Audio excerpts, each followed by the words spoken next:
You know. Yeah, Cuba was doing okay until the Soviet Union collapsed, and then they lost all that, and then everything went to crap. Yeah. Because they were getting so much money from the Soviet Union, Right. and then they were getting different like grocery products and stuff like that from the Soviet Union. And once the Soviet Union dissolved, all that just stopped.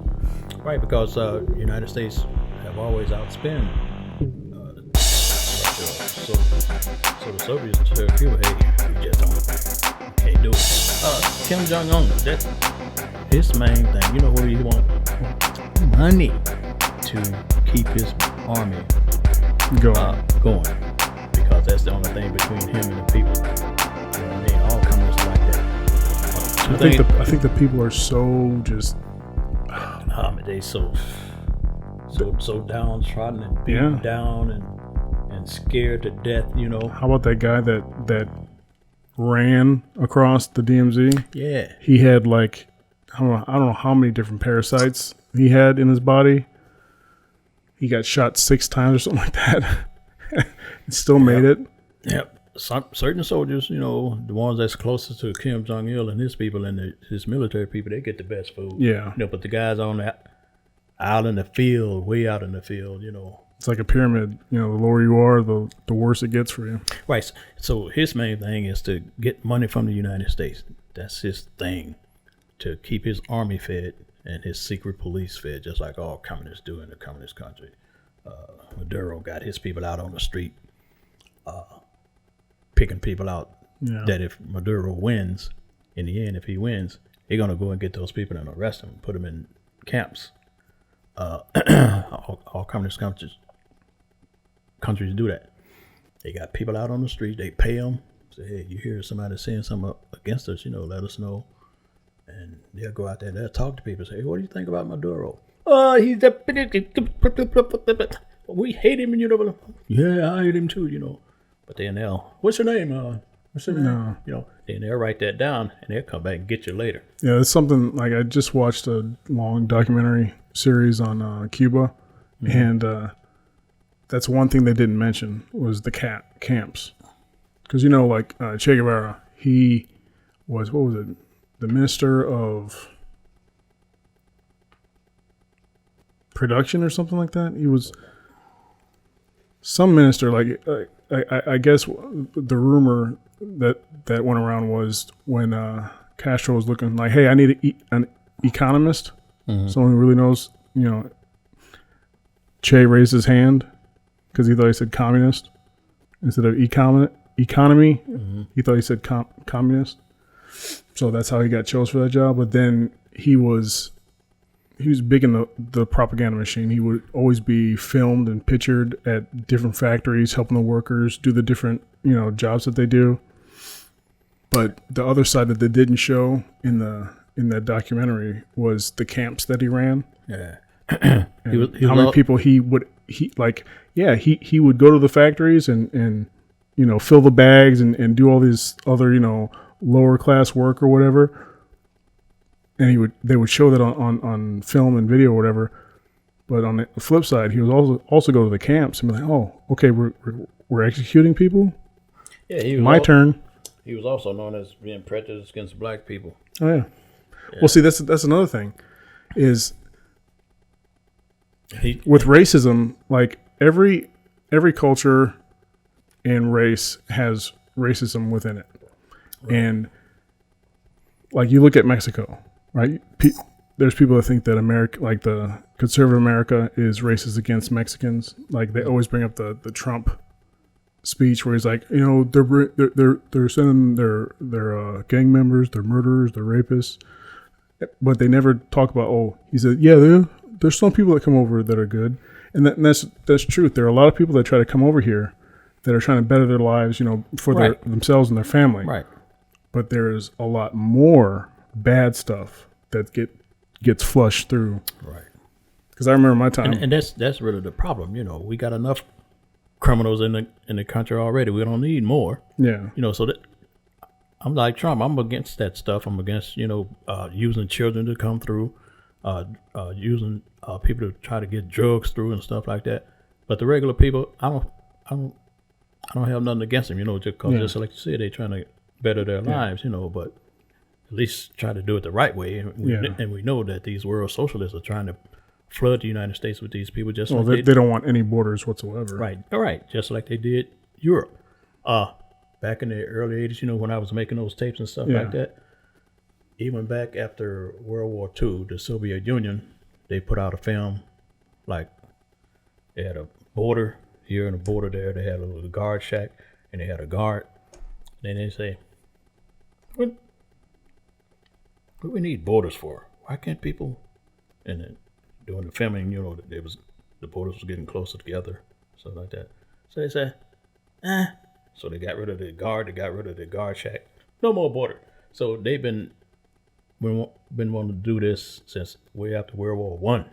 They've been wanting to get rid of the borders as long as they control everybody. Yeah, but have you ever looked at the government, like the presidents and the government of Mexico?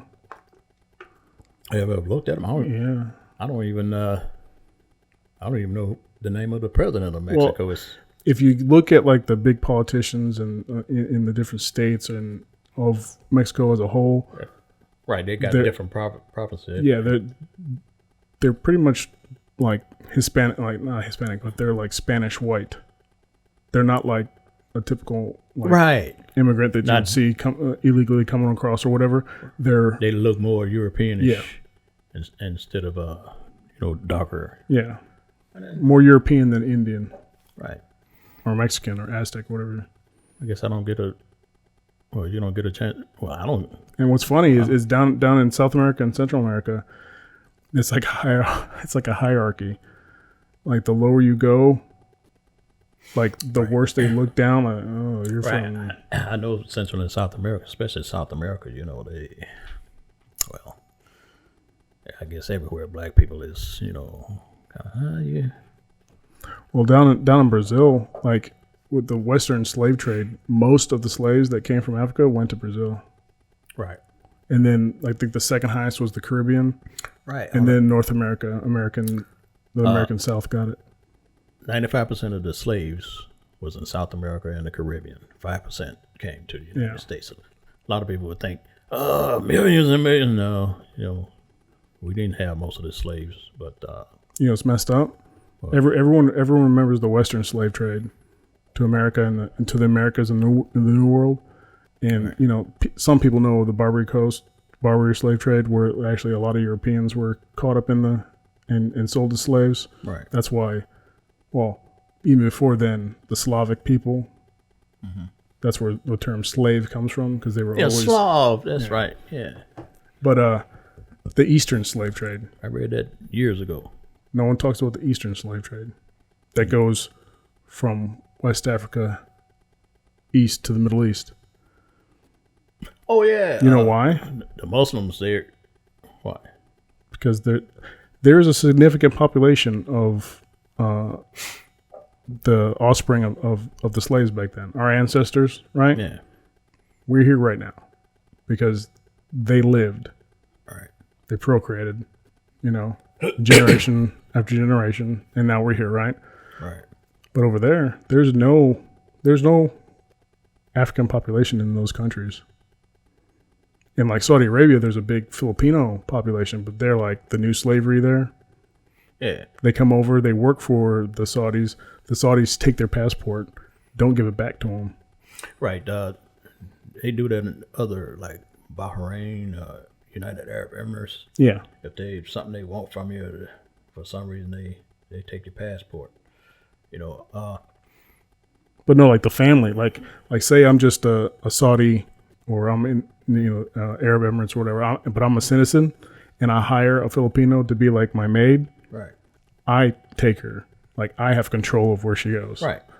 Right. Which is pretty messed up. Yeah. Not only the government does that, but regular people that's got the money to bring those people over for.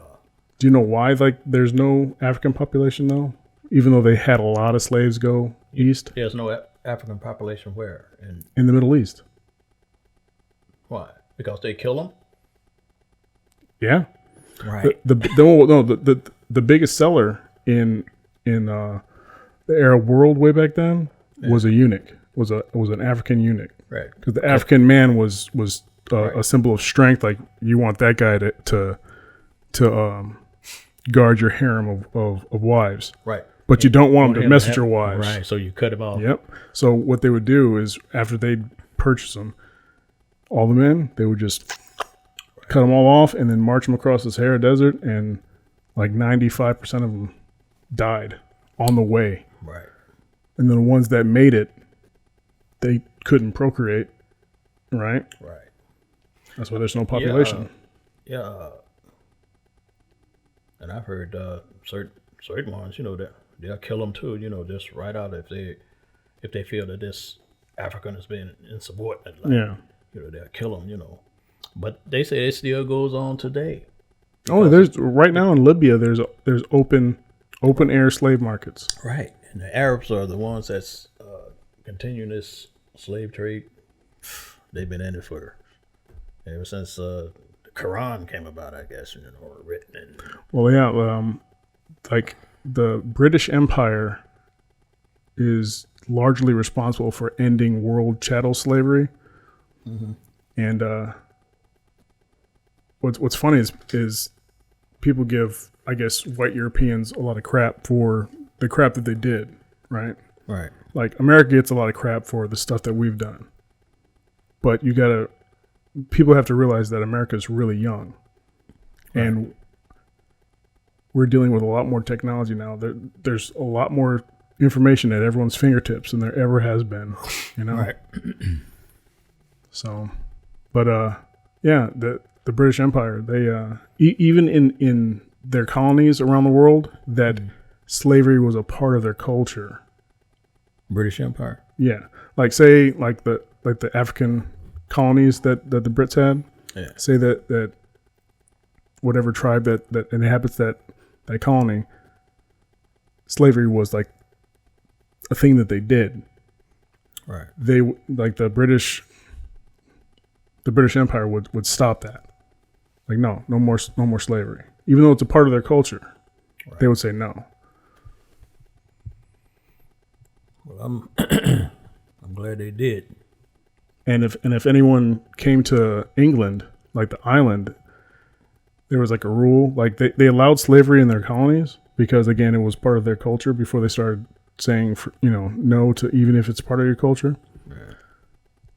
Anyone that steps foot on the island, if they were a slave, they were freed. Step foot on England.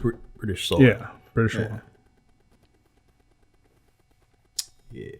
Hey, remember this Jesse Smollett. Smollett? I wanted to just touch on that a little bit. Yeah. When I first heard that, first thing I said, this sounds familiar. And then when I heard that these guys were saying, this is mega country and stuff like that, and I said, how would they know that this guy, they're black, he's black? How? Well, what do you mean? How would they know that he was there? Well, originally it was supposed to be two white guys that jumped him. Mm-hmm. And the first story that came out is they had ski masks on. First off, Oh yeah, that's right. yeah, White. it was like what, like midnight or like real late at night when he decided I'm gonna go get a Subway sandwich. Yeah, And it's really cold outside. it was like 1:30 or 2 o'clock in the morning. Yeah, and that's when that deep freeze came through and it was wreaking havoc all through like Chicago and the Midwest there. Right. It was getting like negative 32. That's when he decides to do it.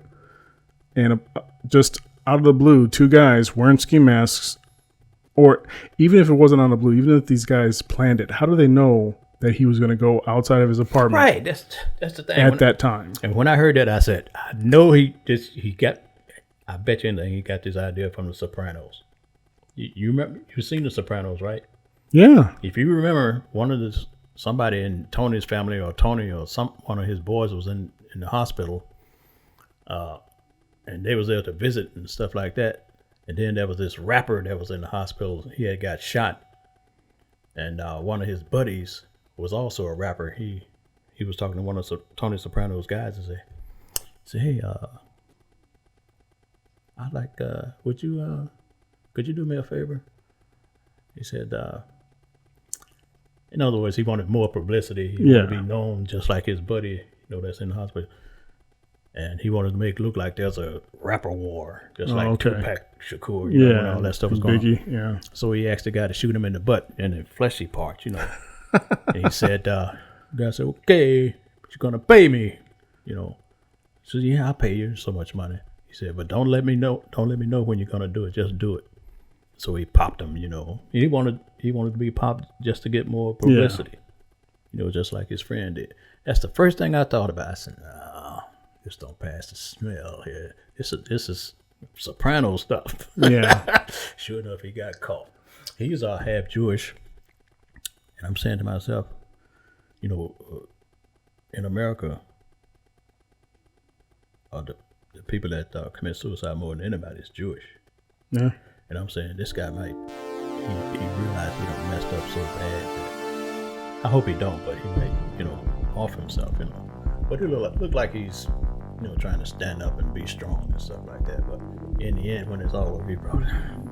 Why did I do that? Yeah. What are people going to think of me? I lost my job, I'm surprised Hollywood is letting him go. Because Hollywood is so corrupt, man. Yeah. I just, I think I posted what? I think Hollywood don't want the publicity of, faking a hate crime. Holding him up as something to admire after what he did. There's some of the celebrities that like got behind him and was like, oh, they're still sticking to their guns and like, well, even though he might have faked it, there are attacks that are out there that happen every day. Yeah, see, they jumping. They want to find something else. Yeah.